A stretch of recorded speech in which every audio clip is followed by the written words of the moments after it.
Hello friends, good evening. Today we are starting CPC. लेके राम का नाम शुरू करते हैं हम लोग आज CPC। ठीक है जी। तो मेरा जो चैनल है इंटेलिजेंट ज्यूडिशरी कोचिंग, उसको आप जल्दी से जल्दी सब्सक्राइब कर लें और बेल आइकन को भी क्लिक कर दें और मेरा लेक्चर पसंद आए तो लाइक भी कीजिएगा। लोग कहते हैं CPC बोरिंग है, हार्ड है।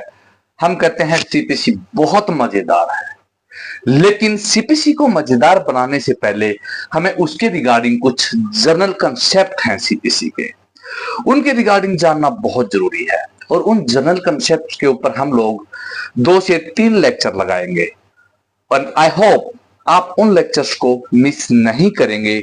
अगर यदि वो लेक्चर आपने पूरे प्रॉपर तरीके से कर लिए तो आई एम 100% श्योर कि जो CPC है वो लाइक वाटर आपके दिमाग में बहेगी, पानी की तरह बहेगी। ठीक है जी। तो चलिए करते हैं स्टार्ट CPC। देखिए, कोई भी जुडिशियल ऑफिसर है,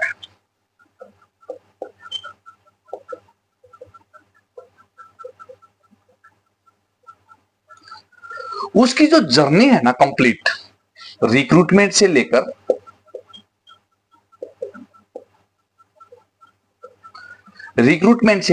और रिटायरमेंट तक,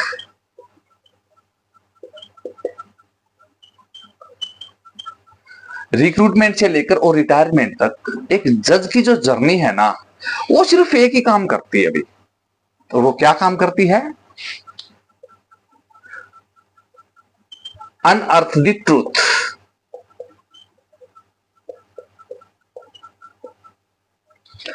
मीन्स सच्चाई को बाहर निकालती है। अब वो सच्चाई को बाहर कैसे निकालती है? जज भगवान तो है नहीं कि उसको पता होगा कि 2 पार्टी है, 2 पार्टी में से एक पार्टी सच बोल रही है, एक पार्टी झूठ बोल रही है, या एक पार्टी सही है, एक पार्टी गलत है। तो सच को बाहर कैसे निकालता है? वो सच को बाहर निकालता है जी कैसे? देखिए,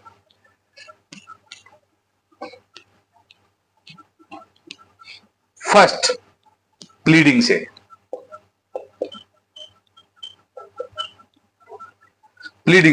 ये प्लीडिंग क्या बोला है अभी? बेसिकली कोई भी सिविल केस होता है उसमें 2 पार्टी होती है। एक होता है जी प्लेंटिफ और दूसरा होता है डिफेंडेंट। ठीक है जी।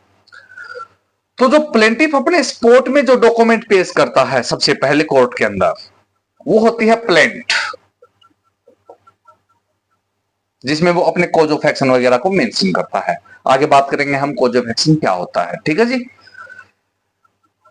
जो डिफेंडेंट है, जो अपने स्पोर्ट में जो सबसे पहला जो डॉक्यूमेंट पेश करता है, जो प्लीड करता है, उसको बोलते हैं जी रिटन स्टेटमेंट। ठीक है जी। तो प्लेंट और जो रिटन स्टेटमेंट है, इन दोनों को हम क्या कहेंगे? प्लीडिंग। तो जी जो जुडिशियल ऑफिसर है, जो जज है, वो प्लीडिंग से भी सच्चाई को निकालता है। वो पहले प्लेंट को क्या करता है जी?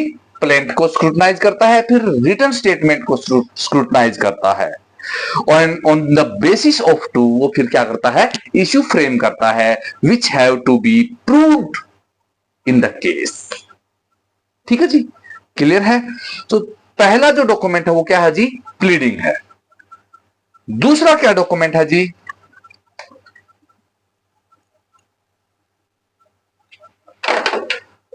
जो दूसरी जो चीज है जिससे वो सच को बाहर निकालता, वो है जी डॉक्यूमेंट्स। Supporting the pleading.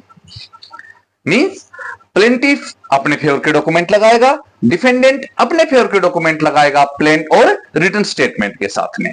ठीक है जी। उन डॉक्यूमेंट्स के बेस के ऊपर भी वो सच को बाहर निकालता है। एक जज है, वो सच को अनर्थ करता है कि क्या सच है, क्या झूठ है। टेक एन एग्जांपल, सपोज ए और बी के बीच में कोई सूट फाइल हुई। ठीक है जी। ए है, कह रहा है जी कि एक पर्टिकुलर जो प्रॉपर्टी है ये मेरी है, और मैं इस प्रॉपर्टी में 20 साल से पोजीशन में हूं, और वो अपने फेवर में क्या लगाता है जी, इलेक्ट्रिसिटी बिल भी लगाता है, वाटर बिल लगाता है, हाउस टैक्स लगाता है, ये सारे सारे डॉक्यूमेंट वो लगाता है। उधर से बी है, वो अपने रिटर्न स्टेटमेंट के साथ में क्या कहता है, ये प्रॉपर्टी मेरी है, ये देखो जी डीड, वो अपनी रजिस्ट्री डीड लगा देता है साथ में कि इसकी ओनरशिप तो मेरी है। तो अब इन सभी डॉक्यूमेंट्स को कंसीडर करके उसके बाद सच को बाहर निकालता है जज कि क्या सच है और क्या झूठ है, और उसके बाद जजमेंट पास करता है, जस्टिस करता है। ठीक है जी। जो तीसरी जो चीज है, पहला क्या हो गया जी प्लीडिंग, दूसरे क्या हो गए डॉक्यूमेंट्स, और तीसरी जो चीज है वो है जी आर्गुमेंट ऑफ द पार्टीज। तीसरा क्या है जी, आर्गुमेंट। आर्गुमेंट, जो पार्टी के जो काउंसिल होते हैं, एडवोकेट होते हैं, वो जो आर्गुमेंट करते हैं based on law, based on precedents, based on high court cases, supreme court cases और एविडेंसेस इन द केस, इन आर्गुमेंट के बेस के ऊपर भी सच को बाहर निकालता है जज। ठीक है जी। तो ये पूरी की पूरी जर्नी है जज की है, जो पूरी की पूरी जो जर्नी है वो सिर्फ इन सब चीजों के बीच में ही निकल जाती है। बस जस्टिस करता है, जस्ट ट्रूथ सामने आए और वो प्रॉपर जस्टिस करे। ठीक है जी। क्योंकि जज भगवान नहीं है, वो सिर्फ इसी दायरे के अंदर घुसा हुआ है। वो जो जस्टिस करता है, जो जस्टिस करता है वो बेस्ड होता है जी लॉ के ऊपर। Hence concept of law and justice should be acknowledged to us. Before understanding law, before understanding the concept of justice, we can't know about any type of law, चाहे वो CPC हो, CrPC हो, IPC हो, चाहे कुछ भी हो। तो first of all we should know the concept of law and justice. आइए देखते हैं क्या लॉ है और क्या जस्टिस है। जब तक हम ये नहीं करेंगे तब तक हम आगे नहीं बढ़ सकते। ठीक है जी। तो बने रहिएगा मेरे लेक्चर के ऊपर। Concept of law and justice.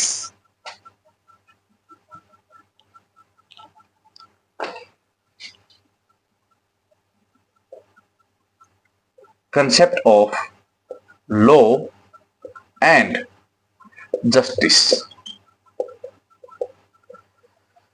देखिए जी, पहले हम करते हैं लॉ। बेसिकली लॉ और जो जस्टिस है वो दोनों एक ही सिक्के के दो पहलू हैं जी। तो बेसिकली देखिए, जो लॉ एंड जस्टिस है, both are the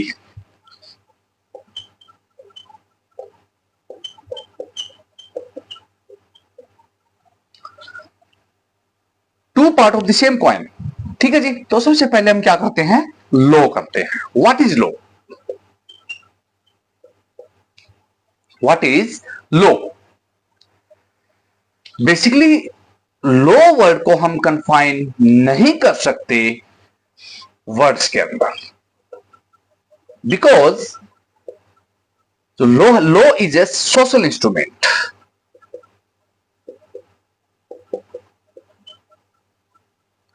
social instrument, ये सोशल इंस्ट्रूमेंट किस लिए? To regulate the society.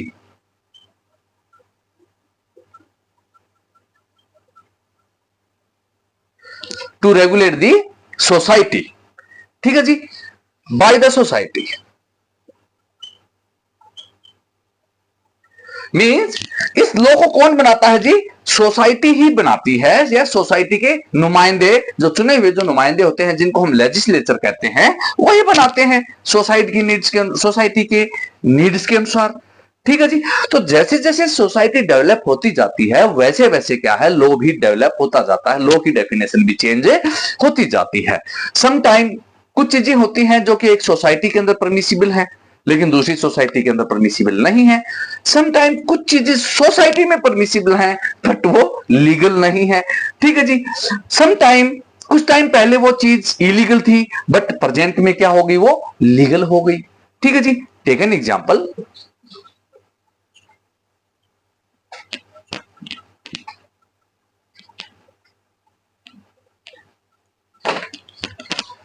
देखिए सपोज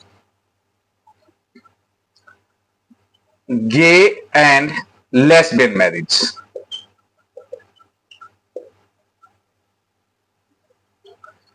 देखिए कुछ टाइम पहले तक गे और लेस्बियन मैरिज है, इनको सोसाइटी एक्सेप्ट ही नहीं करती थी, इनको बड़ी नफरत की नजर से देखती थी। But nowadays gay and lesbian को भी सोसाइटी मानने लग गई है, हमारी सोसाइटी डेवलप हो गई है और इनकी मैरिज को भी एक्सेप्ट कर लिया गया है। ठीक है जी। इसी तरीके से देखिए सोशल मीडिया का जमाना आ गया, 4G का जमाना आ गया और 5G का जमाना भी आ गया। अब तो है, पहले 4G का जमाना था, सपना चौधरी गाती थी ना 4G का जमाना। चलिए व्हाट्सएप चल पड़ा जी, इंस्टा चल पड़ा, ठीक है जी। इसी तरीके से फोन पे भी आ गया, गूगल पे भी आ गया, ये सारी चीजें आ गई। तो देखिए सोसाइटी के अंदर बैड एलिमेंट्स तो होते होते हैं, है ना। तो वो लोग भी इनका क्या करने लग गए, गलत इस्तेमाल करने लग गए। कोई ऑब्जेक्शनल फोटो अपलोड करने लग गया, कोई वीडियो अपलोड करने लग गया, कोई फोन पे से ही पैसे उड़ाने लग गया। मींस साइबर क्राइम्स बढ़ गए।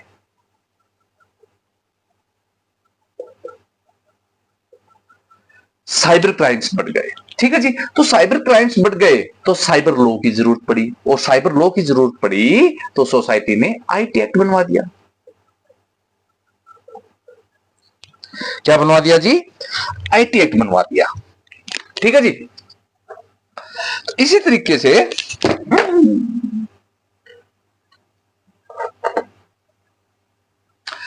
तरीके से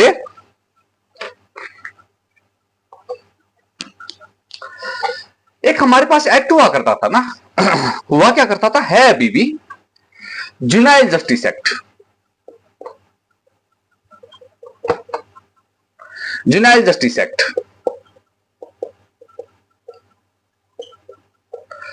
देखिए जुनाइल जस्टिस एक्ट क्या है जी। जुनाइल जस्टिस एक्ट कहता है कि 18 साल से कम का बच्चा, कम का कोई भी ऑफेंडर ऑफेंस कमिट करता है तो वो जी एडल्ट की श्रेणी में नहीं आएगा, वो जुनाइल की श्रेणी में आएगा। और उसको मैक्सिमम पनिशमेंट कितनी थी जी, 3 ईयर। उसकी मैक्सिमम पनिशमेंट कितनी थी, 3 ईयर। बट जैसे ही निर्भया कांड हुआ और जिस लड़के ने सबसे ज्यादा हीनियस क्राइम कमिट किया था, जिसकी वजह से उस निर्भया की डेथ हो गई, उसकी उम्र थी 17 साल, जिसको 3 साल की सजा हुई और उसके बाद उसको गवर्नमेंट ने छोड़ दिया। यह भी नहीं पता लगने दिया कि वो कौन था, कहां से आया था। ठीक है जी। सोसाइटी में आक्रोश फैल गया, ठीक है जी। और सोसाइटी को तुरंत नीड हुई कि जुनाइल जस्टिस एक्ट को चेंज किया जाए, अमेंड किया जाए। और तुरंत ये जुनाइल जस्टिस एक्ट इमीडिएटली प्रभाव के साथ में अमेंड हुआ, ठीक है जी। और अब क्या हो गया कि 16 से और 18 साल के बीच में कोई भी पर्सन ऑफेंस कमिट करता है, कोई भी हीनियस ऑफेंस कमिट करता है तो उसको एडल्ट माना जाएगा, ठीक है जी। और उसको एडल्ट वाली ही पनिशमेंट होगी, ठीक है जी। क्लियर है। तो इसीलिए लॉ को हम कन्फाइन नहीं कर सकते शब्दों के अंदर।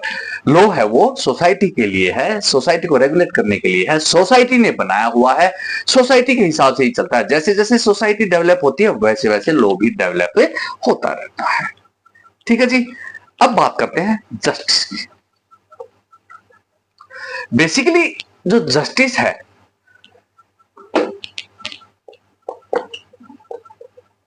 Justice is the outcome of law. Means कोई भी जुडिशियल ऑफिसर है वो जस्टिस करता है तो किसकी वजह से करता है जी, लॉ की वजह से करता है, लॉ के हिसाब से चलता है, लॉ से बाहर वो नहीं जाएगा, ठीक है जी। तो जस्टिस भी अगर लॉ की ही आउटकम है तो लॉ अगर डिफाइन नहीं किया जा सकता, डेफिनेटली जस्टिस को भी डिफाइन नहीं किया जा सकता। बिकॉज ये भी ह्यूमन माइंड की तरह ये भी वेरी करता है। एक ह्यूमन माइंड कुछ सोचेगा, एक ह्यूमन माइंड सोचेगा जस्टिस हो गया, एक सोचेगा इनजस्टिस हो गया, ठीक है जी। देखिए एक केस में दो पार्टी होती हैं जी।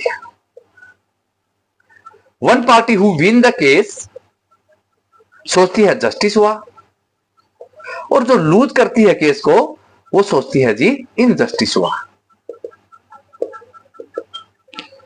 ठीक है जी।